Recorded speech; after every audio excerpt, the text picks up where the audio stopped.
يوم العدوان تسرع بالإجابة وطلعنا من بعد الصحابة يوم العدوان تسرع بالإجابة والجنة حق والموت شهادة والجنة حق والموت شهادة خلي اللوام يلوم مهما لام خلي اللوام يلوم مهما لاموا عودوا يا ناس للإسلام وياه خلي اللوام يلوم.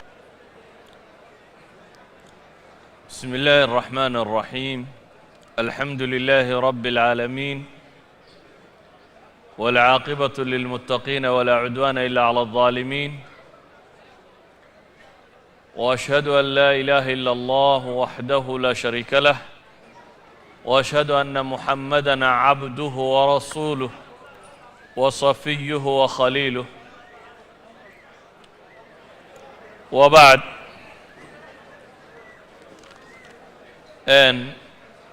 إخوتي في العقيدة،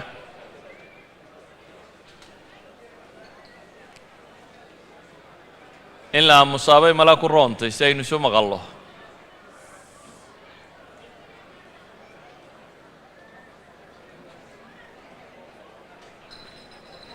إلهي سبحانه وتعالى قرآن كوحينا وقلت المامية فاقصص القصص لعلهم يتفكرون. رب سبحانه وتعالى في سورة الأعراف وحاوكت الماما يا نبي عليه الصلاة والسلام سقوا أمر يا فاقصص القصص ضدك تاريخ ذا وغشيا كيبا إلهي سبحانه وتعالى محا تاريخ ذا اللي نوغشيا كينيا إلهي وحليه سبحانه وتعالى لعلهم يتفكرون. waxay mudan yihiin in ay fakaraan, yacni taariikhdu waa wax lagu cibro qaato.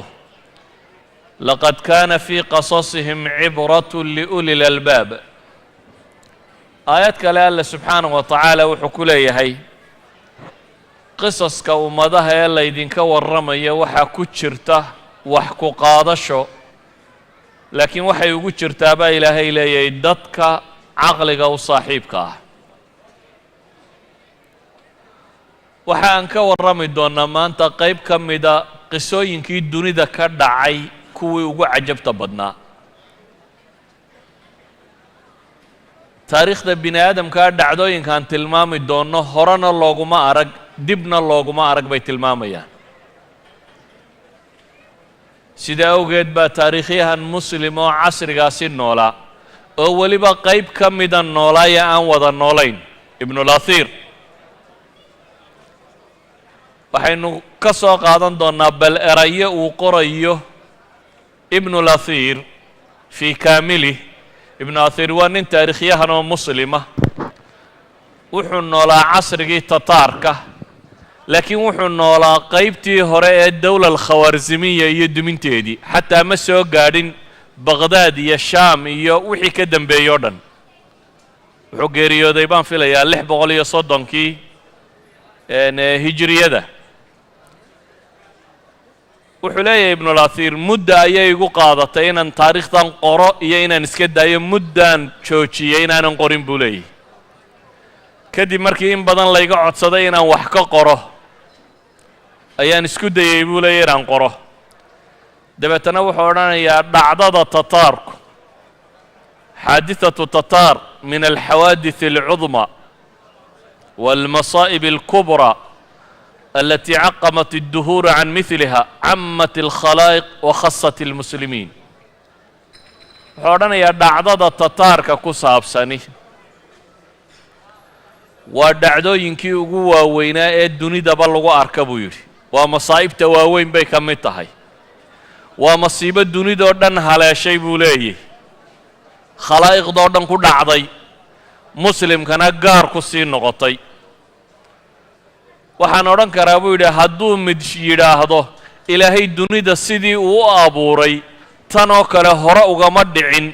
dibna uga dhici mayso, xataa haddii la yidhaahdo buu yidhi ninkaasi run buu sheegaya. waayo buu yidhi dajaalku dadka inta raacdabaa buu dayn doonaa buu yidhi, laakiin kuwani inba may sii daynin.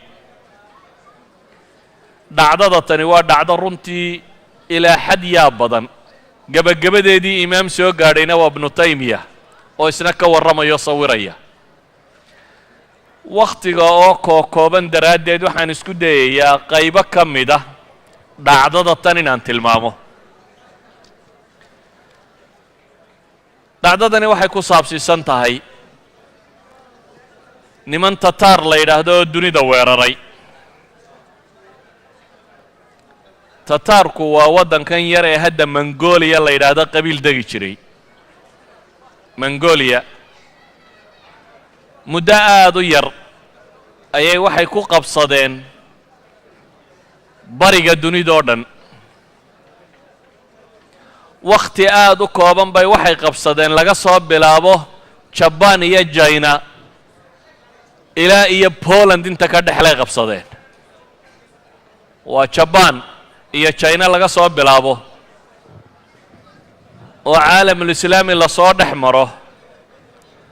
oo rushia oo dhan 27 milyan bay leeyihiin kilomitr square oo rushia la dul maro oo ukraine la maro oo poland la maro oo majar la maro hungary oo croatia la maro oo slovenia la maro oo baxrul adriyan talyaaniga dhinaciisa ay istaagaan taariikhda bini aadamka wax sidaa intuu wax u weeraro intaa wakhti yar ku qabta lama arag bay leeyihin dhacdada tan waxa aan rabaa inaan uga warranno inaynu baranno wax ka baranno waxaynu ka baranaynana waxa ugu horeeya inaynu fahamno nidaaga rabbaaniga ee ah waa la jabay inaanu muslimku marnaba isku dhiibin ilaahay qur-aanka wuxuu ku leeyahay walaa tahinuu walaa taxzanuu waantum laclawna in kuntum mu'miniin ha niyad jabina baa ilaahay leeyahy subxaana wa tacaala ha baraq jabina ha niyad jabina oo ha murugoonnina haddaa mu'min tihiin idinkaa koraynaya baa ilaahay leeyahy subxaana wa tacaala dhacdada tan waxaan uga warramaynaa markaasi ma aha nacyiga muslimiinta ama geeridii muslimiinta inaan idiin sheego oo dabeetana dadka qalbiga ini wada madoobaato wax qalbiga madoobaynayaan ka warramayaa laakiin waxaan uga warramayaa in la garto haddii la kufo in la kici karo taa haddii aan ka warramaya laga soo kacay waxa suurtagala wax ka dambeeyo dhanna in laga kici karo taariikhdan marka aan ka warrami doona waa qarnigii 7 ee hijriga qarnigii 7 ee hijriyada bilowgeedii weliba haddaan suurad kooban ka bixinno dhacdadan dad aad u tiro badan baa ka warramay qoraallo aad u tiro badanna waa laga qoray laakiin waxaan isku dayayaa mulakhas ka mid ah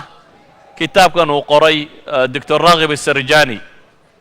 boqolka beja ugu horreeya inaan maanta tijaabin karo dunida wakhtiga aan ka warramayno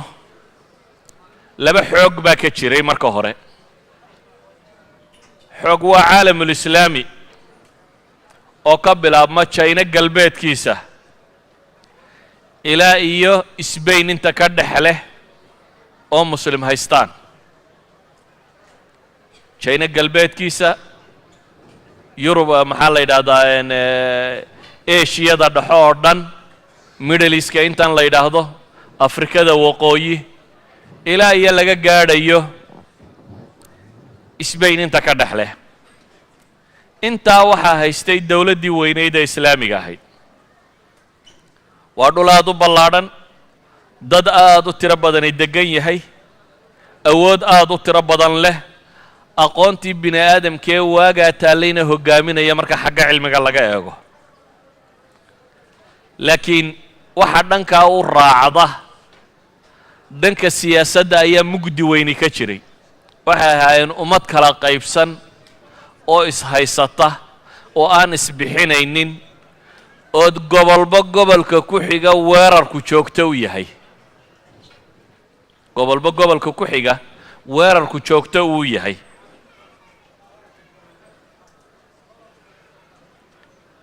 ummaddaas siyaasadda sidan u liidatay ee sidan loo soo hungurayn doonaa wakhti yar ka hor guulo waaweyn bay dunida ka muujisay dagaaladii muslimka iyo crusadeskii reer galbeedka qoladoodii kristanka waday u dhaxeeyey waa wakhti yar baa ka soo wareegayba markuu salaaxuddiin guulaystay salaaxuddiin alayuubi 583 hijriyada bay ahayd markii uu macrakatu xatiin dhigay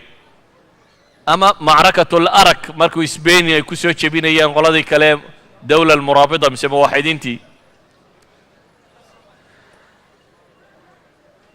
laakiin waxaynu in yar ku arki doonnaa iyadoo aad xaqiiqsan doonto ilaaha qur-aanka ku leh subxaanahu wa tacaala wa tilka alayaamu nudaawiluhaa bayna annaas dunida baa ilaahay leeyay waa maalmo aan dadka isugu warwareejinayo qul illaahuma maalika almulk tu'ti almulka man tashaa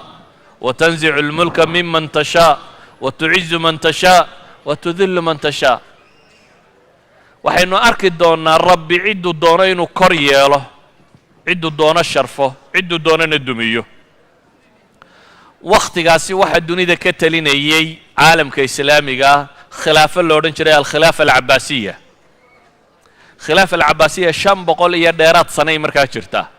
132 bay bilaabantay oo dawla lamawiya ay baaba'day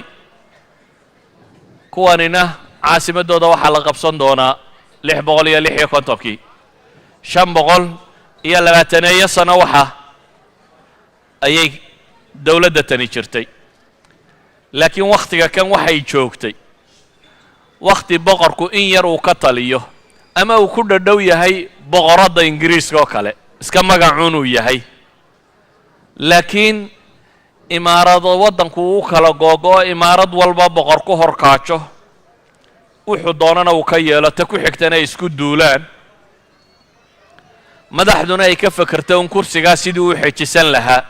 iyo ilmihiisa siduu u dhaxal siin lahaa iyo reerkiisa yare uu ka tirsan yahay si ay dadka kale lacagta uga guri lahaayeen khilaafa alcabaasiya qaabkaasay u ekayd dowladdii muslimiinta ee masar iyo shaam waa suuriya urdun falastiin dhulkaas iminka iyo xijaas oo ah xarameynka iyo inta ku beegan iyo yaman iyaguna kamay wadci fiicnayn salaaxaddiin alayuubi isagaa intan isku qabtay oo dowlad weyn oo islaamiya ka sameeyey laakiin markuu dhintay dhashiisii iyo tarantii uu ka tegay baa isqabsatay dabeetana waa la qaybsaday ninba gobol yar buu gaar u goostay iyana waa kala daadatay weliba wakhtigaa waxaa kaloo socda alxamla asaliibiya alkhaamisa wixii la odhan jiray dagaaladii crusadesku wadeen dagaalkii shanaad baa markaa socda oo dimyaatiyo waa markay qabsadeen masar qayb ka mida ay soo qabsadeen oo iyagoo meesha dagaalku uu ka socdo uu dhintayna boqorkii ugu dambeeyey markaa ayuubiyiinta ugu xoog badnaa ee masar markaasi xukumay jiray almelik alcaadil galbeedka haddaynu u soo kacno libiya laga bilaabo ilaa andalus dawla almuwaxidiin oo iyana iska liidata ayaa markaa ka jirtay gaar ahaan dagaalkii alciqaab lo odhan jiray ee ka dhacay andalus markii lagu jabiyey wixii ka dambeeyey waxaa jirta dowlad kale oo weyn oo muslimiintu ay lahaayeen oo khawaarzam lo odhan jiray addawla alkhawaarzamiya dowladda khawaarzamiyiintu waxay ka talin jirtay duwalkan istaanada la yidhaahdo turkmanistan khasakhistan afghanistan bakistan waxaa istaan oo dhan isku soo dar eeraanna ku dar intaas bay ka talin jireen dowla alkhawaarzamiya waa dowlad gudaheeda makaa'id badan iyo isa suldaar badani uu ka jiray dowla alcabaasiya colaad badan la gashay salaajaqadii ruumin badan la dagaalantay salaajaqadii yacni atraagta asalkooda ee muslimiinta ahaa suuraddan kooban waxaan rabaa un inaan idinka tusiyo sidii u ekaa caalamulislaamigu waxaa jirtay indiya waxaa ka talin jiray iyana dowlad islaamiya alghoriyiin lo odhan jiray faris qayb ka midi وبيرشيا قيب كميدي الدولة الخوارزمية بي هوستجي جرتي دعال يرو السكنة وحكت لين جري نمن لورن جري إسماعيلية وفرقة شيعة الشيعة علماء بدرنا قال يسيسو وفرقة واجا هره madaxnimada aad u jeclayd oo aad u ilaashan jirtay dagaalyahan ahayd dhalinyaradeeda si xoogan u tababari jirtay ku caanbaxday iqtiyaalaadka caalamul islaami madaxda la leynayo waxa la leynayo iyaga khaarijin jiray farsamadaas iyaga farsamo yaqaan ku ahaa oo iyaga la kala adeegsan jiray inay waxaas isticmaalaan rag badan oo duwalkii islaamiga waaweynaa ka tirsanaana way laayeen oo qaar intay suufi isaga dhigeen u tageen oo waxay si weydiisanayeen midi geliyeen qaarba si ay ku dileen Anadol markaynu eegno waa Turkiga dawlad as-Salaajiqa la oran jiray baa ka talinaysay oo muslima oo Alab Arsalan qaa'idkii weynaa muslimkii la oran jiray dawlad ka tafiirantay markaan umuuman eego caalamul islaami wuu ballaadhnaa dawlado tiro badanina way ka jireen laakiin xaalkooda wuxuu ahaa uun kuwa isdilaya oo kooxiba kooxda ku xigta ay ku maqan tahay oo aan isbixinaynin xooggii labaad ee dunida ka jiray wuxuu ahaa xooggii reer Yurub gaar ahaan afartan dawladood ee imikaba caanka ah Faransiiska Ingiriiska Talyaaniga iyo Jarmalka afartaasaa hogaaminaya Yurub laba dawladood oo Spain iyo Portugiiska oo markaa iyana jabiyay muslimiinta iyo xoogan baa markaa iyana jiray marka la eego caalamul islaami qaybtiisa waqooyi imaarado yaryar oo dhul ay qabsadeen kristanku crusadeski oo dawlado yaryar oo kristana ka jiray sida Beirut ama Sida ama Akka ama Antakiya kuwaasoo dhan waxay ahayd dawlado yaryar oo iyana masiixiyiina oo meelahaasi ka dhisnaa dawladahan reer galbeed mooyaane waxaa jirtay kiniisadii bariga oo markaasi deganayd dawlal Byzantiya la odhan jiray Romanski Byzantiyiinta la odhan jiray oo kiniisadan Russia iyo Greek iyo dhankani haystaan ahaan jirtay oo markaa magaaladan Istanbul la yiraahdo haysatay oo halkaasi fadhiisinkeeda ahaa waxaa kaloo jiray dawlado yaryar oo iyana waxoogaa laaleeg oo maalan dawlatul Kurjigu waa Georgia meesha nimka la yiraahdo ama se Armenia iyana dawlado yaroo kristan ay ka jiray imaaraat yaroo saliibiya intaasi waxay ahayd caalamkii labadii xoog ee isku hayay sidii ay u yaaleen mar qura ayaa waxaa soo baxay dawlad cusub oo taariikhdii dunida bedeshay oo xoogagii dunida bedeshay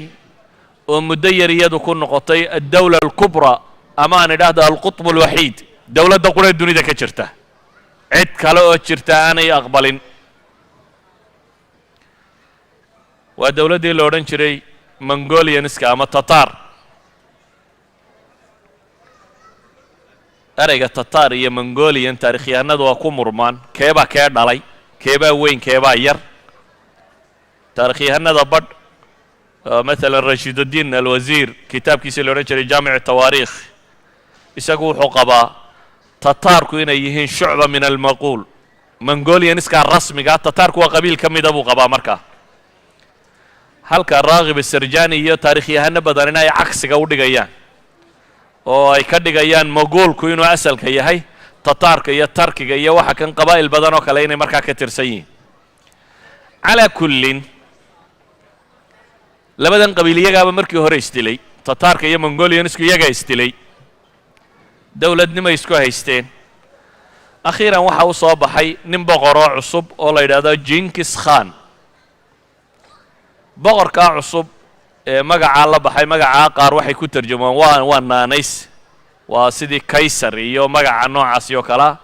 waxay ku tarjumaanba kuwa wax tarjumaa waa qaahir dunya iyo amiir العالم iyo wax la nooca dunida ninkii ugu sareeyay isaga magaciisa rasmiga Temujin baa la oran jiray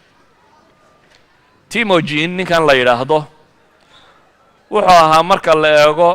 nin qaa'ida oo haliyeeya oo ciidan hoggaamiya. wuxuu kaloo ahaa baa la yidhahdaa abaabulo bulsheed, nin dadka kicin kara oo dad badani ku xidhnaan karaan. wuxuu kaloo ahaa manaxe aan digigaxan. haddii la marhanayo mongolia maalan markuu qabsanayey, qabaa'ilku markay isdilayeen, dagaalladu galay, reer buu intuu jebiyey ayuu wuxuu yidhi madaxda qabta. wixii madaxoo dhan inta la soo qabtay 70 ka mida nolosha igu kariya buu yidhi, iyagoo nool baa la kariyey. yacni ninka madaxdee sidaa u fakaraya buu ahaa. waa mongolia gudaheeda markuu qabaa'ilku isdilayeen uu boqortooyadan uu qabsan doono, intuu qabtay buu 70 ka mida yidhi ha la kariyo, iyagoo nool dheriga ha lagu rido ha karsamaan. wuxuu ahaa nin dagaalyahana, qaa'ida oo dad hoggaamin karo, ururin kara, manaxa aan digigaxan ah oo agtiisa naxariisoolina. Temujin agoonnimuu ku koray bay yidhaahdaan, isagoo yar baa aabihii la dilay, reerahooda labay hoofsaday, mar dambuu soo lufluftay waxa kan, akhiiran boqorkaasuu noqday. Temujin wuxuu isku dayey inuu boqortooyo fiican samaysto. wuxuu ku guulaystay markaa inuu qabsado waddankii mongolia la yidhaahdo. dabeetana boqortooyadii chinesku ku durkay. boqorradii chinesku iyana jebiyey, china oo dhan buu qabsaday. bari buu u socday ilaa kuuriyuu tegey. inta ka dhexle kor buu u socday ilaa siberiyuu qabsaday. siberia ilaa kuuriya, dowla alkhawaarzimiya dhinaceeda ilaa iyo china dhinaciisa dambe, dowlad weyn oo intaa leeg buu samaystay oo aad u ballaadhan. dowladdiisaas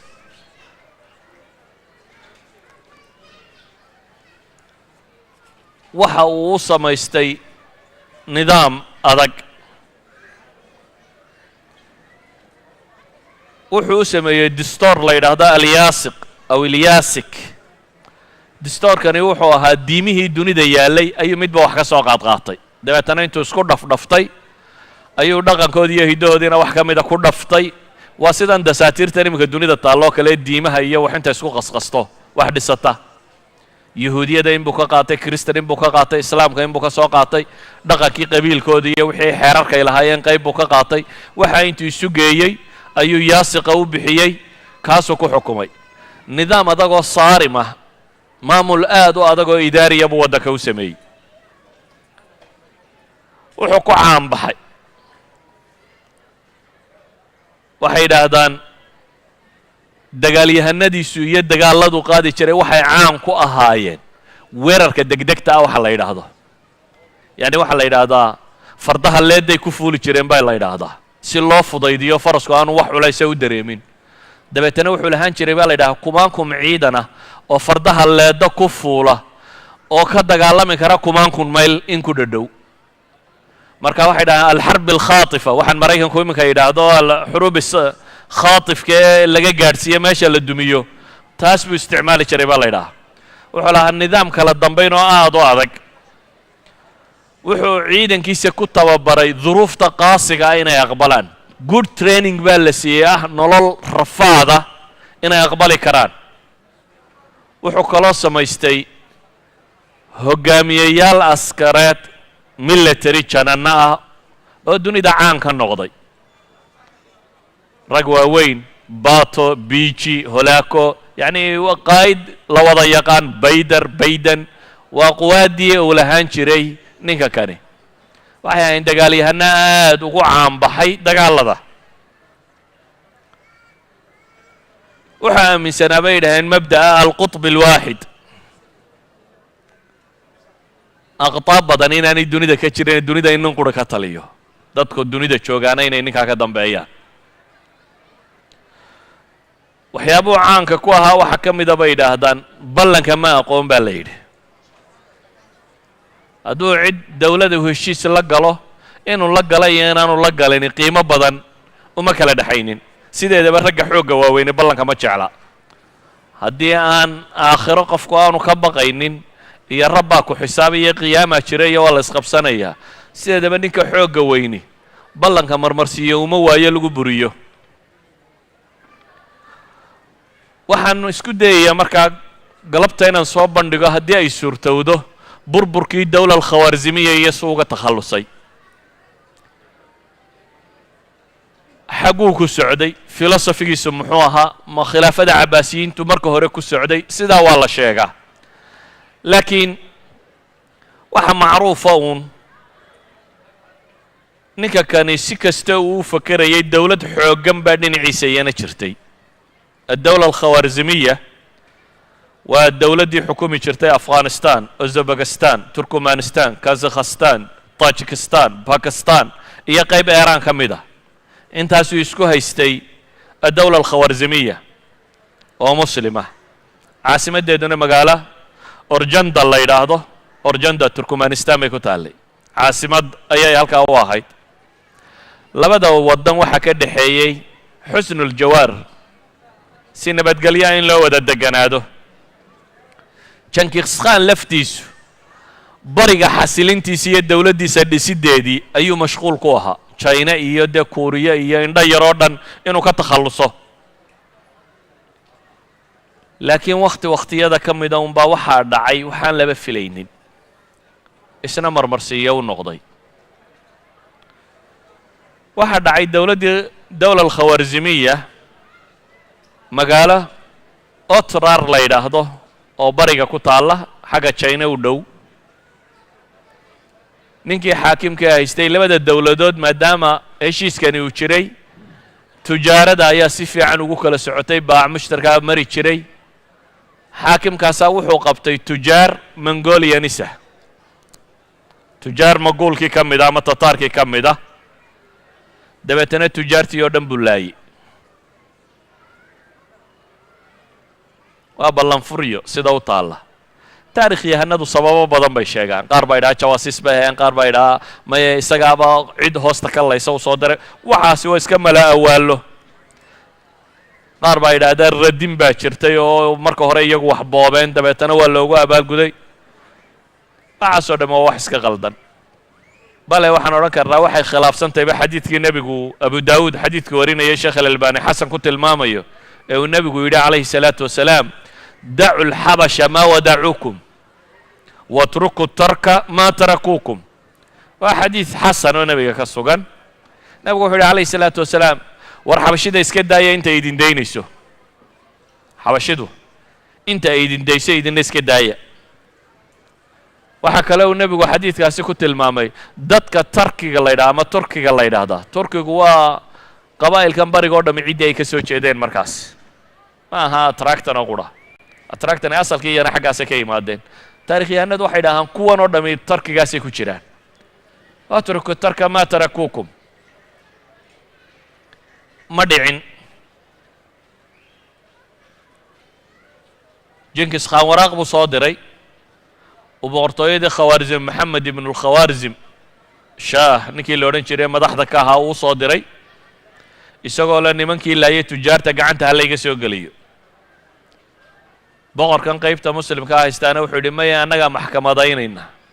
haddii ay jirto xagga iyaga lagu maxkamadaynaya. waa sida taarikhyahanada qaar sheegaan. dabeetana umay cuntamin Genghis Khan wuxuu yidhi cid buu soo diray, wuxuu yidhi ha la soo dhiibo. boqorkii xaggan haystayna boqor dhul badan qabsaday oo laftiisa aan isbidistu ku yarayn buu ahaa. ninkii uu soo dirayba wuxuu yidhi isagana ha la dilo. awal waxaa la isku haystay rag tujaar oo la laayay oo halay keeno iyo halka ha lagu xukumaa la isku hayay oo tii Afghanistan oo kale.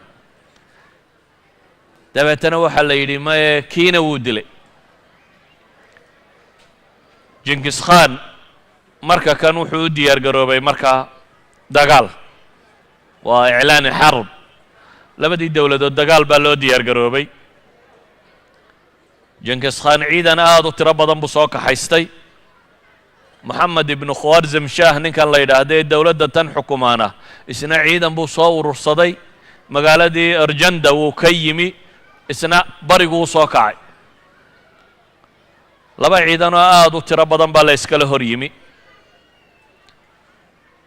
waxa la isugu yimi webiga siixoon taariikhyahanada muslimku ay yidhaahdaan sardaariya qolada kalena ay ku tilmaamto waa dowladdan kazakhstan la yidhaahdo dhex mara goobtaasaa labadii ciidan isugu yimaadeen dagaal adag baa dhex maray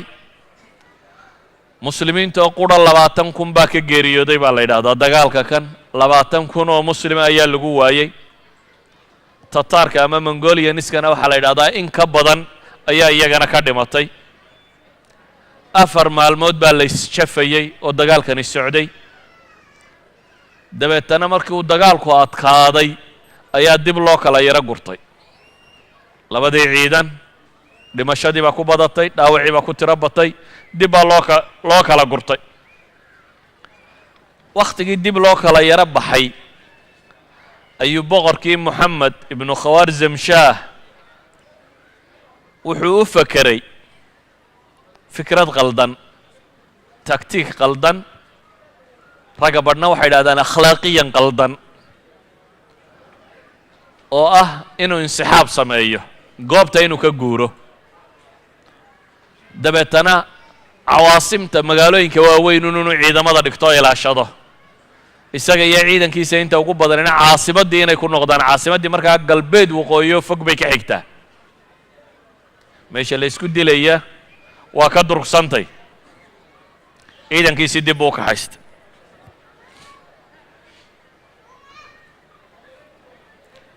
wuxuu kaloo ku tala galay inuu dee ciidamo kale soo urursado badsado laakiin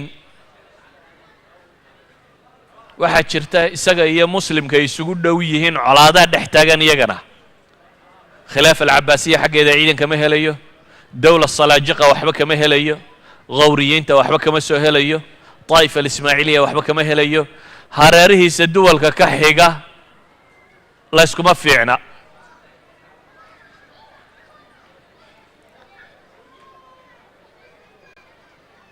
aطraaf الdawla ciidamo saasiya kama soo helin waayo ciddii hareeraha ka xigto o dhan waa la ishayey muslimku hadduu ishayana ilaahay qur-aanka wuxuu ku leeyahy walaa tanaazacuu fatafshaluu watadhaba riixukum waاصbiruu ina allaha maca الصaabiriin rabbi wuxuu leeyahy subxaanaه wa tacaala ha isqabanina oo haddaad murantaan oo isqabataan oo nisaacu dhexdiinna ka dhaco waa fashilaysaan dowladnimadiinna iyo xooggiinnuna waa tegayaa baa ilaahay yidhi waصbiruu ina allaha maca الصaabiriin baa ilaahay leeyahy bini aadam hadduu wax wadaago xagxagasho iyo isqabasho lama waayo laakiin ilaahay wuxuu leeyahay sabirka ogaada laba hadday isqabataba aan kala yaacnad waxba ma tarto waa dhaqanka ilaa hadda muslimka dhex yaallaad mooddaa laba hadday isqabato wadaad iyo wabiinba isku dar laba wadaad hadday masaajid isku qabtaan waa la kala guuraantee cidda kalena maxaad u malayn wadaad iyo wabiinba isku daro dhaqanku wuxuu u yaallaa qaab ah haddii laba muranto in la kala yaaco caalamulislaami qaabkaasoo kale u yaallay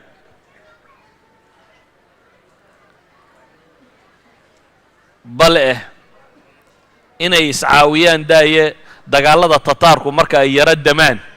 iyagaa weerarka isku sii qaadi jiray midba ka kaluu is odhan jiray inta aad wax ka sii xoraysatid nebi moxamedna calayhi الsalaatu wasalaam axaadiista ka sugnaatay ee saxiixu muslimka ku taalla rabbi markuu wax weydiistay ilaahay wuxuu u ballan qaaday inaanu ummadda muslimiinta cadow ka xoog bata oo bannaysta walow dunidoo dhammina haysu tagtee inaan marnaba alla ku sallidaynin ilaa iyo inay iyagu yihiin kuwa isjafaya ee iniba inta kale gumaadaysa mooyaane waa xadiid nebi moxamed ka sugan calayhi الsalaatu wasalaam boqorkani wuxuu ka fekeray markaa carruurtiisii iyo reerihiisii iyo ciidankiisii iyo wixiisii inuu aad u ilaashado oo aan dhibta badani soo gaadhin haddii uu ciidamadii meeshii kala baxay jenkis khan maxaa laga rajaynayaa marka hadday u bilaabantay shaqadiisii rasmiga ahayd marka jenkis khan ciidamadiisii buu soo dareeriyey uzbekistan buu soo galay wuxuu yimi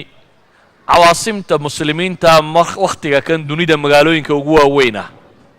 yacni taariikhdii hore marka la eego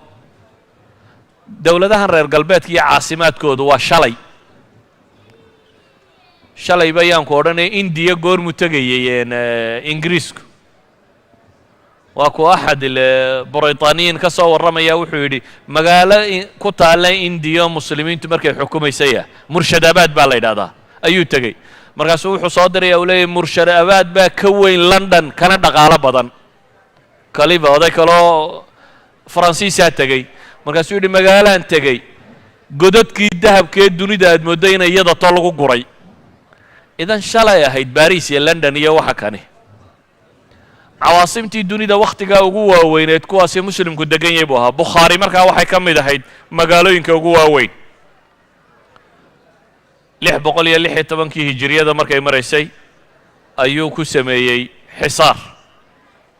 magaaladii buu la go'doomiyey magaalada waxaa jooga ciidan badan oo ninkii kaga tegey ciidamadii uu qaybqaybinayay oo meelahan kaga tegay ciidan badan baa jooga laakiin dadku qalbigay ka dagaalamaane qofku hadduu qalbiga ka jabo waxaad mooddaa inaanu wax badan iska celinin waxay dalbadeen dadkii meesha joogay iyo wixiiba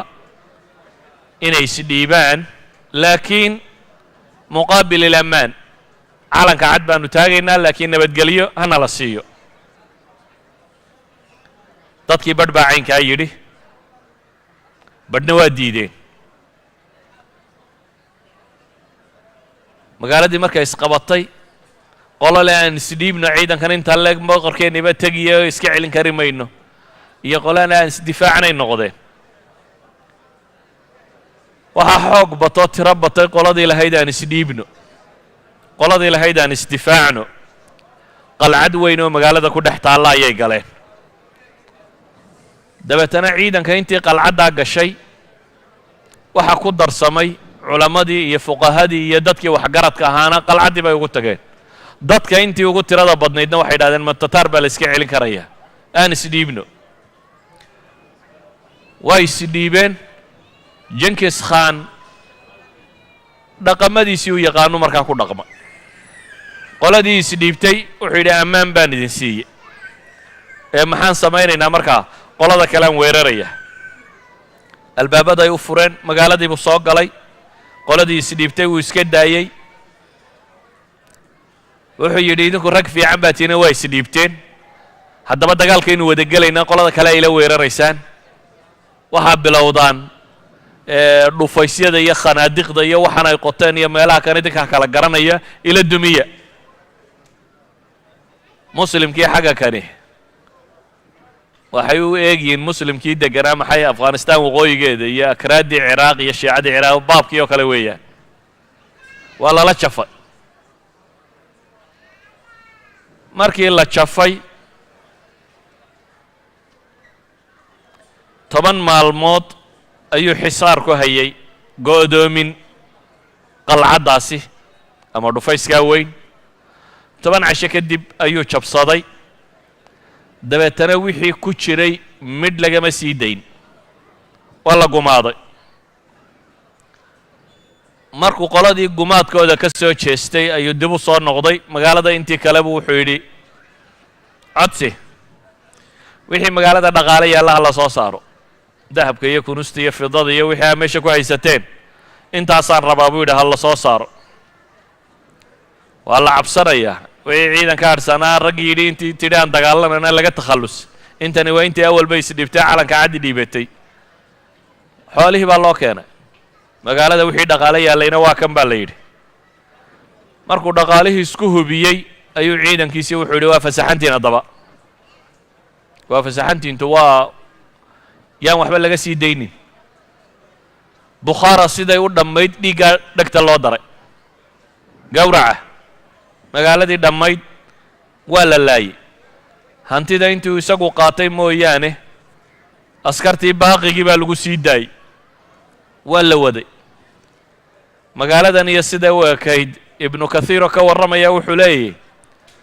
faqataluu min ahlihaa khalqan laa yaclamuhum ila allah waxay laayeen buu leeyahay dad aan tiradooda alla mooyaane cid kale garanaynin carruurtii iyo dumarkii waa kaxaysteenoo waa fara xumeeyeen bale dumarka reerka ragga hortiisa dumarka lagu fara xumaynayay xaaskiisa iyo carruurtiisa iyo maxaa la yidhahdaa hablihiisaba hortiisa lagu fara xumaynayay ciddii madaxa ka yara taagta ama isa soo taagtana madaxa laga jarayay markuu magaaladii wixii adduun yaallay qaatay wixii rag joogay dilay wixii dumar joogay la fara xumeeyey ayuu yidhi haddaba baxa baaqigiina wuu gubay baaqigiina wuu gubay bukhaara intii dagaalantay iyo intii isdhiibtayba waa dhimatay magaalada bukhaara la odhan jiray intii dagaalantay iyo intii isdhiibtay labadiiba waa dhinteen wa nuhlik wa fiina an nahlaku wa fiina الصaalixuun xadiidkii saxiixa muxuu lahaa nabigay weydiisay mayaanu halaagsamayna mise waana la halaagaya iyadoo dadka saalixiintii nagu jiraan qaala nacam idaa kahura alkhabs buu nebigu yidhi xumuhu hadduu bato ha waa laydin wada halaagaya markuu bukhaaro dhulka la simay buu dhaqaaqay isagoo ciidankiisii wata wuxuu qabtay magaalada ku xigta samarqand samarqand waa magaalo weyn oo zabakistan meesha nimanka la yidhaahday ku taalla waa magaalooyinkii muslimiinta ee caanka ahaa waa samarqandiya agagaarkeeda maalan suqdatu samarqand taarikhda waa ku aragteen waxay yidhahdaan jannaatu dunya arbaca baa la odhan jiray jannada dunidu waa afar baa la odhan jiray suqdatu samarqanda baa ka mid ahayd afarta la tirin jiray suqdada la sheegayo waa tuulooyinka magaalooyinka yarar ku xeerxeeran samarqanda waxay yidhahdeen 5 maalmood oo aad dhan kastaba u socoto 5 maalmood socod ah ayaa beer iyo bustaan iyo dhul cagaaran ahaan jirtay waxay yidhahdeen meesheeda sare haddaad korto abidkaa saxaare iyo meel xun ishaa qaban mayso webiyadaa wada dareeri jiray dhul aad u qurux badan buu ahaa dad aad u tiro badan oo muslimiin inay degan yihiin magaalada bukhaara wixii uu laayay mooyaane wixii uu soo kaxaystay maxaabis buu soo kaxeeyey ibnu kathiir maxaabis ibnulahir aan idhaahdo ibnulahir maxaabistaa markuu ka warramayo wuxuu leeyahay qofkii daala inta lagu soo socdo bukhaare iyo loo kala socday qofkii daala ama socon kari waaya waa la dilaa inta kalena waa la raraa waa inay socotaa haddaad daasha oo hadda wax lagu dhibo ama qaadi karo ama socon kari waydana waa lagu dilaya dee dadkii dilka ay ka cararayaane qofkii ku ruushi karaaba waa soo socday samarqando markii loo soo dhowaadayba wuxuu rabaa inuu reer samarqando bajiyo inta aanu dagaal la gelin maxaabistii muslimiinta intuu qaybqaybiyey ayuu 10kii walba calan buu u dhiibay kii ah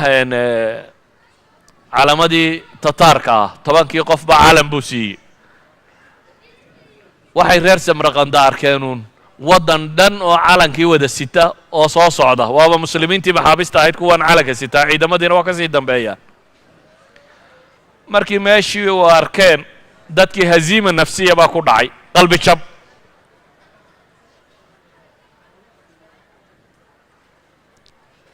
maxaabistii wuxuu ku qasbay inay dagaalamaan haddii kale waa laydin laynayaa buu yidhi ciidankiisa qoladii gamuunlayd ahayd ama wax ganaysayna wuxuu yidhi nin walba maxbuus qabso kaxayso gaashaanku waa isaga isu dhig dabeetana gamuunkaagana rid kanna ku beegnow hadduu nuuxnuuxsadana gowrac waxaana yidhahdaan shield bashariya yacni dad lagu gabbado ayuu baaqigiina ka dhigtay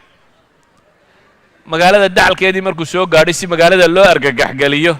wixii intaasoo dhan ka soo badbaaday magaalada dacalkeedii markii uu yimina wuxuu idhi ku hor gowrac magaalada baaqigiina halkaa birta lagu mariyey reer samarqanda markaa naftii baa isugu timi reer samarqanda naftii baa haysata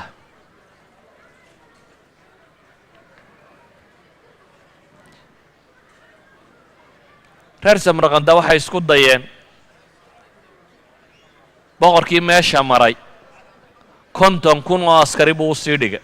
oo uu meeshan kaga tegey 50,000 ee askaree meesha joogay ee madaxdoodiiba ka tagtay iyana waa cabsadeen tiradu wax ma tarto ee dadka tayadiisa iyo iimaankiisa iyo intay alla rumaysan yihiin baa wax badan tara magaaladii markii dhan walba xisaar lagaga sameeyey go'doomin markii dhan walba lagaga sameeyey ayuu ciidankii dhammaaye meesha magaalada lagaga sii tegey waxay ahayd inuu magaalada ka soo baxo dibadda ku dagaalamo dibadda uma bixine magaaladii gudaheedii buu galay qalcaadkii dadku ku jireen buu la galay isla markaana waxay gaansadeen go'aan ah inay isdhiibaan dabeetana dadkii magaalada joogaa ku qayliyo waxaa la isku dayay in la qanciyo fula baqa cararaya dee cidima joojin karto waa diideen waxay aqbaleen samarqanda magaaladii samarqanda la odhan jiray inay iyana dhiibaan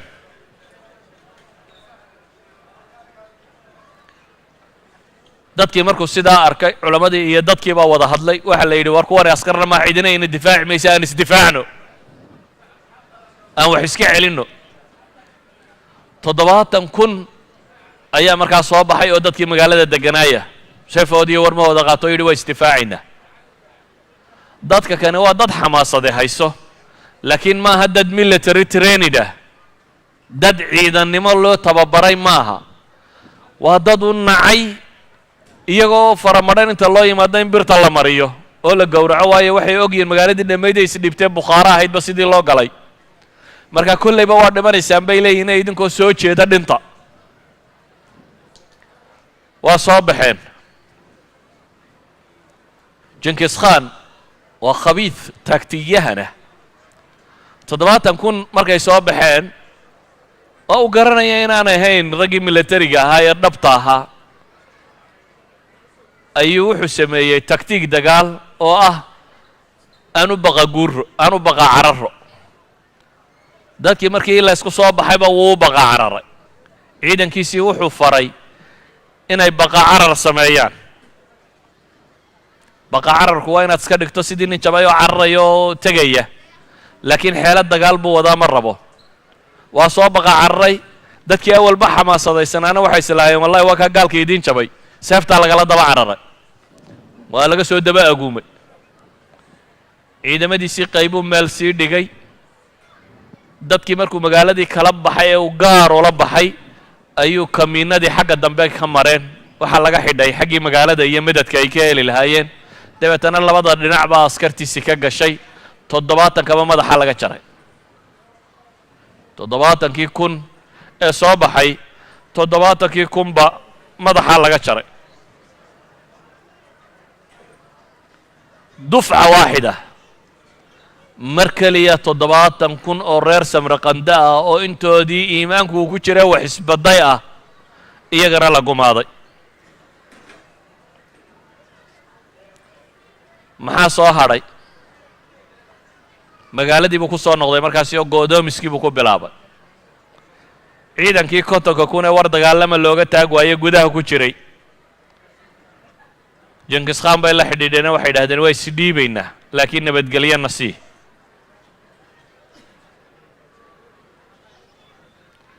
dadka intii kale magaalada ku hadhay way diideen war saani si maaha baa la yidhi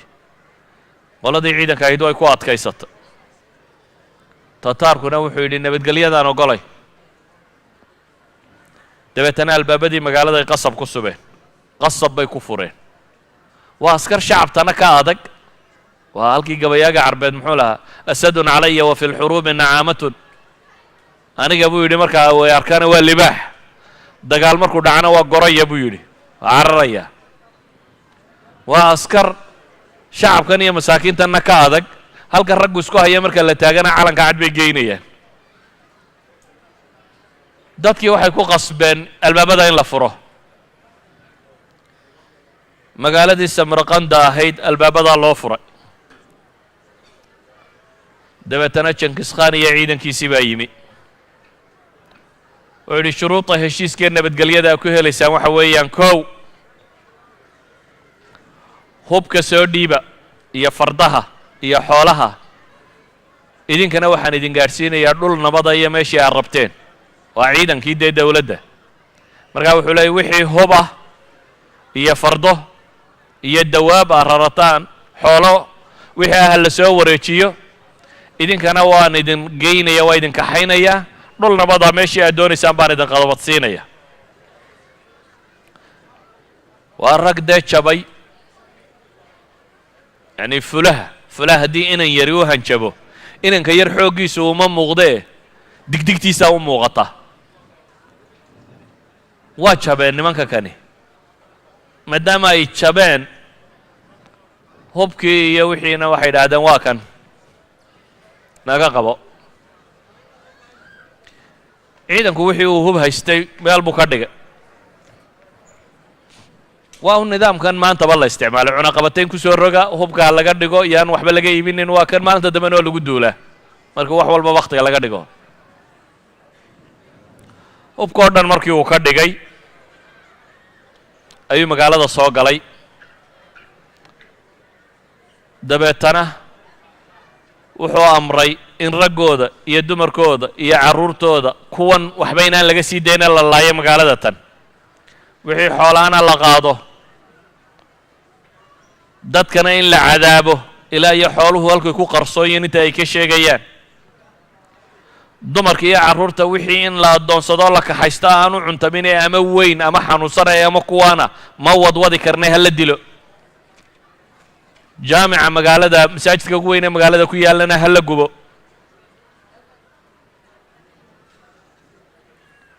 jinkis khan magaalada tan dhulku la siba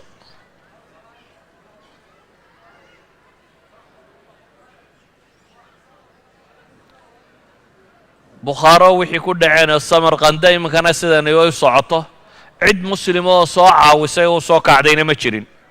boqor yaroo waliba wuxuu islaaday adigu dawladdaadii yarayd iyo xuduuddaadii iyo intaadii iyo askartaadii iyo waxaaga waad haysataa reer hebel baa la laynaya adiga maxaa kaa galay bale waxaabaa laga yaabay inuu ku farxayo dee dagaallo horay wada galeena way ishayeen waxbaa la yaamin waa wax maanta dunida ka socda une faluujaa la liqaya inta kalea daawanaysa falastiin baa la liqaya inta kalea daawanaysa waa nafsi shay jinkis khan magaaladii samarqanda la yidhaahdo samarqand ayuu fadhiistay dabeetana wuxuu yidhi magaalooyinkan iyo layntooda tani wakhti badan bay iga luminaysa magaalooyinka kan iyo layntooda wakhti badan ayaa iga luminaysa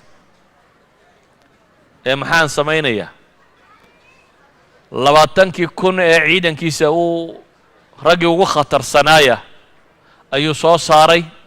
dabeetana wuxuu yidhi dawladda tani jabtay ee waxaan rabaa moxamed ibnu khawaarzim shaah madaxiisa in lay keeno boqorkii ha laga daba tago wax kaloo aa eegtaan yay jirin socda boqorkii baan idiin diray isna wuxuu degay samarqanduu iska degay uطlubuuha ina kaana walow tacallaqa bisamaa buu yidhi bay idhaaheen meel kasta uu jiro ninkaas raadiya samada hadduu qabsadaha ka hadhina waa istihzaa bilmalaayiin almuslima u fiirso waa 20,000 oo askari dawladda dhan oo 2-3 magaalo laga haysto intii kale dhexta ayuu u dirayaa waa caasimaddii waddanka meeshuu ku socdaa 20,000 baanu u diray marka kan soo qabta buu yidhi madaxweynihii waddanka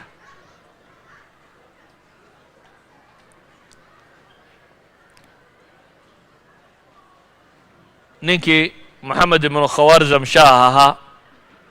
waa kii cararay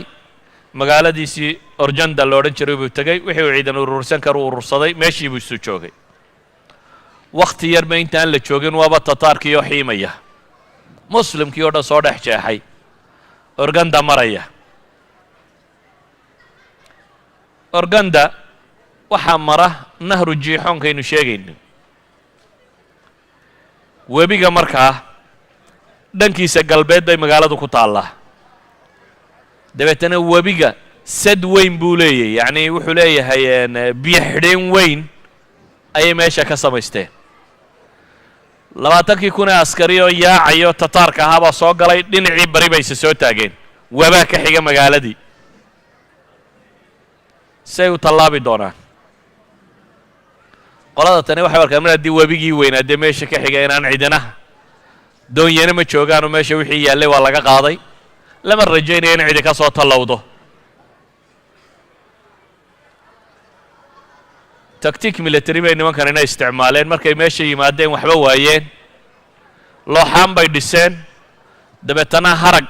bay ku dahaadheen loox xeedhoo kalea la sameeyey harag baa dabeetana lagu dahaadhay wixii qalabee ka qoyayay oo dhan baa lagu guray dabeetana fardihii baa laga daadegay faraskaa webiga lagu ridayaa ninkana farasku dabada qabsanaya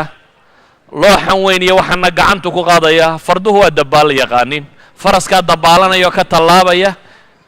askariguna faraskaasuu dabada haysanaya askariguna wuxuu gacanta kale ku haynayaa bahashan dhan buu jiidayaa looxan dhan ee alaabtu saarantuu jiidaya nidaamkaasay kaga tallaabeen 20 kun askari iyo qalabkoodiiba xagga shishaa loo tallaabiyey intii waxaanoo ciidani soo tallaabayaan xaggee lagu maqnaa dowladda mukhaabaraadkeedii miyaa la hurday sidee wax ahaayeen lama garanayo maxamed khawarzam shaah iyo ciidankiisii wuxuunbay indhaa kala qaadeen nimankii ciidankii tataarka oo ka soo tallaabay webigii oo dhankii kala taagan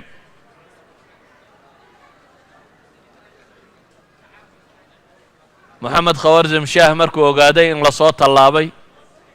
koox ciidankiisii ka mida iyo waxbuu kaxaystay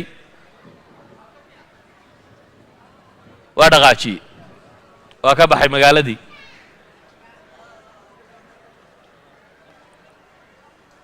isagoo aan waxba eegin ibnu athiir wuxuu leeyahy waraxala moxamed khawarzam shaah laa yalwi calaa shayin fii nafarin min khaasati cidna isagoo aan dib u eegin waxoogaa yaro kooxdiisii u kaxaystay dabeetana wuu baxay wuxuu qabtay nisabuur nisabuur waxay ku taallaa koonfurta arjanda ayay ku beegan tahay maadaama uu cararay ciidankiina madaxdu de hadday kaa carartay ciidanka intii kalena waa iska kala yaacday laakiin 20 kun ee askari nidaam ayuu ku soconayay ninka jinkis khan la yidhaahdaa awaamirta sideeday u fulinayaan ma odhan magaalooyin gala cid qabta aniga ninkaa ii doona bay yidhaahdeen ciidankii markuu kala yaacay ninkiina uu baxsaday magaaladii may eegin odaygii cararay bay ka daba tageen magaaladiina waa iska dhaafeen madaxweynihii waa rooray wuxuu rooraba magaalada naysaabuur la yidhaahdo oo koonfur ka xigta ayuu yimi kooxdanina waa ka daba timi waxba may dilin waxba may boobin waxba toos bay u socdaan muslim tiro badan bay dhex marayaan muslimka laftiisiina waxay is idhaahdeen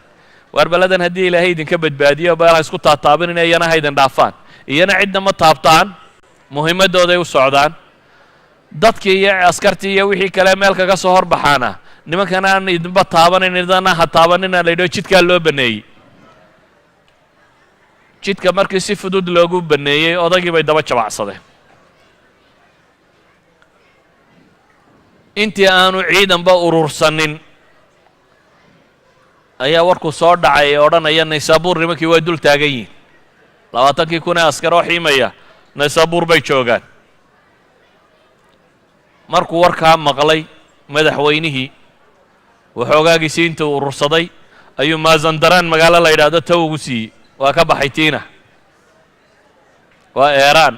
oo magaalo ku taalla naysaabuur markayse soo taageen baa la yidhi madaxweynihii waa baxay kumay weecan magaaladii odaygii bay ka daba tageen magaaladii iyana waa iska dhaafeen madaxweynihii sidii u ordayay wuxuu soo galay magaalo rayi la yidhaaho waa dhanka bari buu markaa uga kacay markii hore arjanda buu ka yimi naysaabuur oo koonfuruu yimi bari buu u jeexay haddana wuxuu qabtay markaa magaalo rayi la yidhaahdo ray markuu yimi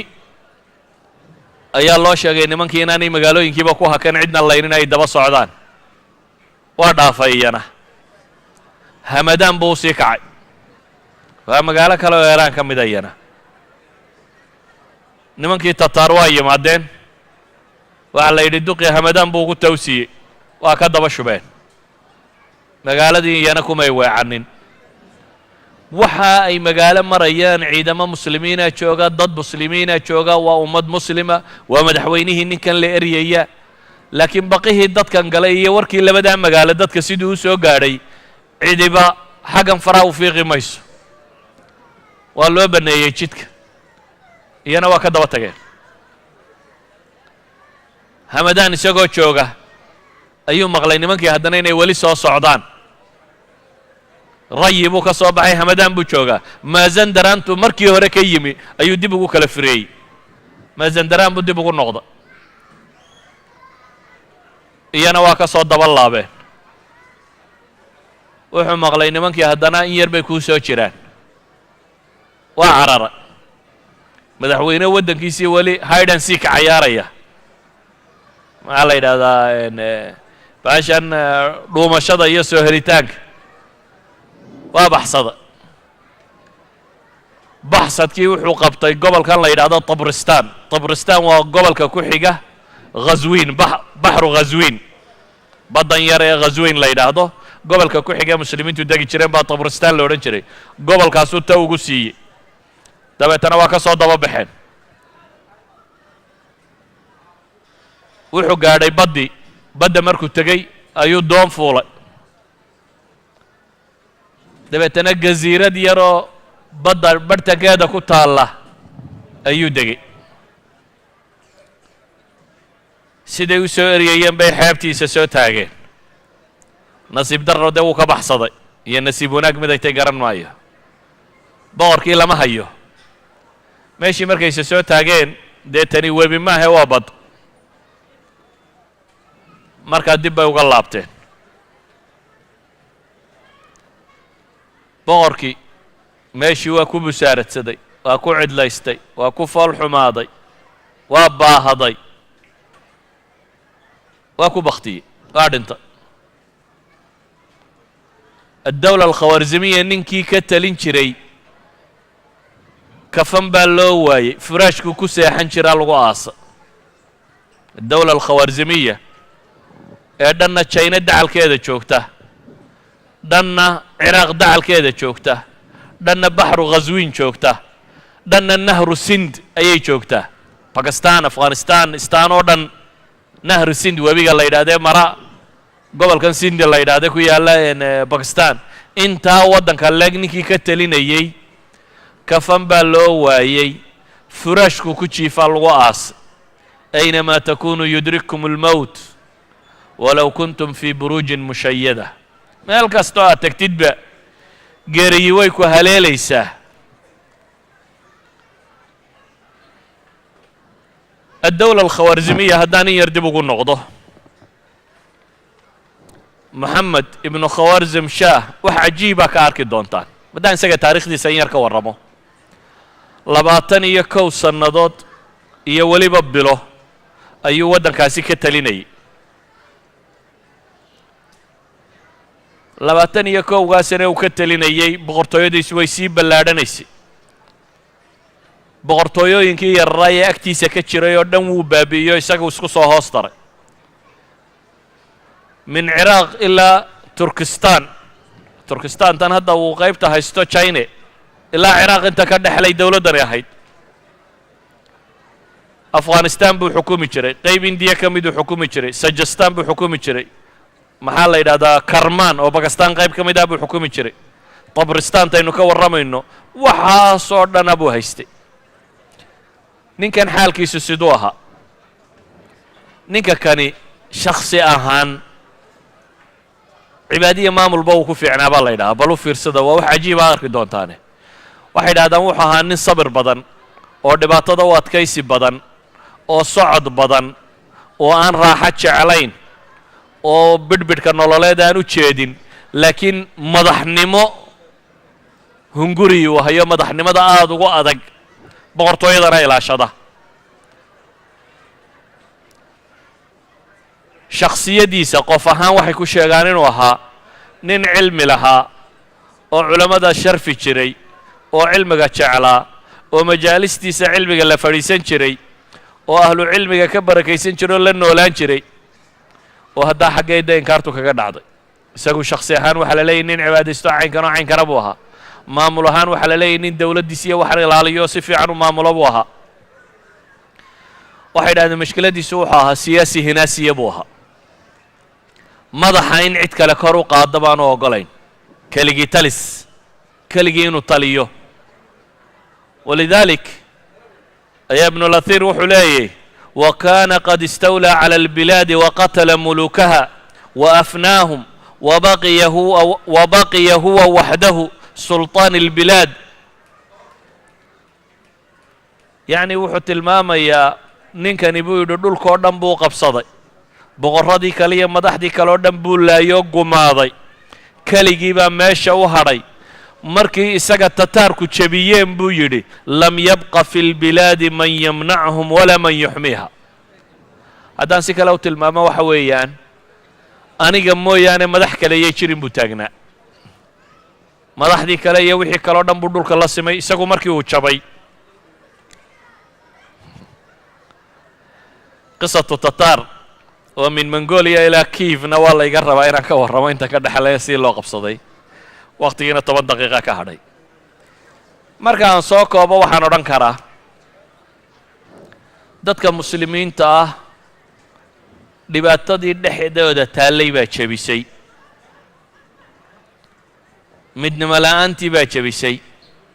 dabeetana intii kale markuu gumaadayay isagoo qura soo hadhaya, isagu markii la jebiyeyna wax ka dhiciya waaye. halkii nebi moxamed calayhi salaatu wasalaam siyaasaddiisu ahayd meel kasta oo dowladdii nebi moxamed ay tagto madax muu bedelin nebigu calayhi salaatu wasalaam. manaahijta iyo maamulka qaabka loo wadunbuu wax ka bedeli jiray, laakiin ma jiro reeruu suldaankiisa casilay, boqoruu meeshiisa ka qaaday. wixii uu nebi moxamed calayhi salaatu wasalaam dhulkuu qabsaday ma jirin nin madaxoo meeluu haystayba uu ka qaaday, laakiin wuxuu bedeli jiray uun qaabka wax loo maamulayo iyo siday wax u socdeen.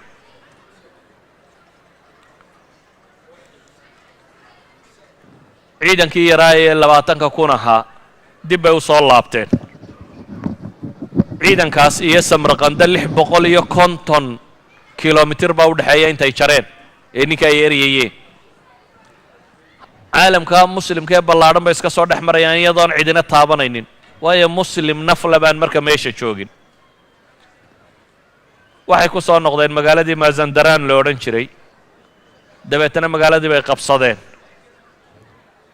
iyadoo magaalo xasiin ahayd. mazandaraan waxay ka mid tahay magaalooyinkii aan cahdigii cumar markii bershiya uu furtay oo dhan mazandaraan muslimiintii saxaabadu way furan kari waayeen. waxaa la yidhaahdaa waxaa la furtay casri lumawiyiin, maxaa la odhan jiray sulaymaan ibn cabdilmelik wakhtigiisii baa la furtay. yacni magaalo qalcado aad u adag labay ahayd. haddana dadku markuu qalbi ahaan jabo 20,000 ninkaas soo waayey baaba soo cagmariyey, ayaa gacanta soo mariyey. mazandaraan iyagaa qabsaday, dabeetana dib bay u soo noqdeen. waxay ku soo wecdeen magaaladii ray la odhan jiray. ray markay ku soo socdeen dhexda waxay ka soo heleen ninkii madaxweynaha ay eryayeen hooyadii iyo waxoogaa carruurtiisii iyo dumarkiisii ka mida bay meel dhexe ka heleen. intiina intay maxbuusnimo u qabteen bay u direen. waa 20,000 waxaan sidaa wax u wadaa. maxaabiis intay ka dhigeen bay waxay u direen jinkis khan. magaalada rayi bay yimaadeen. markay rayi yimaadeen iyana cagtaa la mariyey. tuulooyinkii ku dhadhowaa baa la yimi, iyana cagtay soo mariyeen. waxaa la yidhaahdaa khaswiin magaalada la yidhaha markay yimaadeen 40,000 oo qof bay madaxa ka jareen. waxay soo galeen azerbaijan, gobolkan la yidhaahdo azerbaijan bay iyana cagta mariyeen. magaalo tabriiz la yidhaahdo bay yimaadeen. tabriiz waxaa haystay bay yidhahdaan nin madaxoo khabriyo cabiska ahaan jiray oo ozbik ibnulbahlawaan la yidhaahdo. lacag iyo maryo iyo waxbuu kala hortegay. waa 20,000. dabeetana wuxuu yidhi ammaanna siiya intan qaato. waa ka aqbalayna waa iskaga tageen. waxay yimaadeen magaalo tabriiz la yidhaahdo. reer tabriis waxay yidhahdeen dagaal baanu ka xignaa. dagaal bay u soo baxeen, jihaad bay iclaamiyeen. qolada tani waa khatar bay yidhahdeen ayna dhaafiya. waa iska dhaafeen. armeniya iyo georgiya bay tageen, cagtay mariyeen. waa dhaafeen. waxay tageen magaalo la yidhaahdo qabiilkan kurjka la yidhahdo. kurjigu waa kuwan iminka georgiyanka la yidhaahdo. cagtay mariyeen waa kristan qabiil ah iyo wathaniyiin bay isugu jireen kuwaasna cagtay soo mariyeen magaalada tiblis la yidhahdo ay cagta soo mariyeen waa soo dhaafeen sanadkaasi ah 617 ayuu wuxuu ka dhigay khuraasaan oo dhammi inay bilaa dawlad noqoto khuraasaan iyo khawaarzm labada gobole la yidhaahdo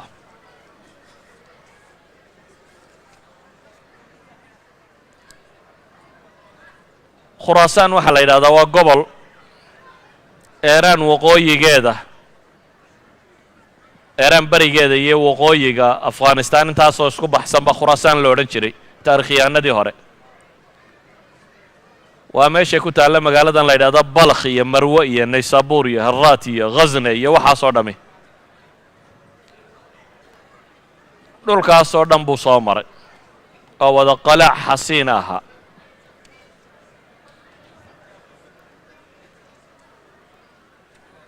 maadaama wakhtigu iska gebageba yahay bal maanta halkaasaan ku joojinaya wallahu aclam wabillahi towfiiq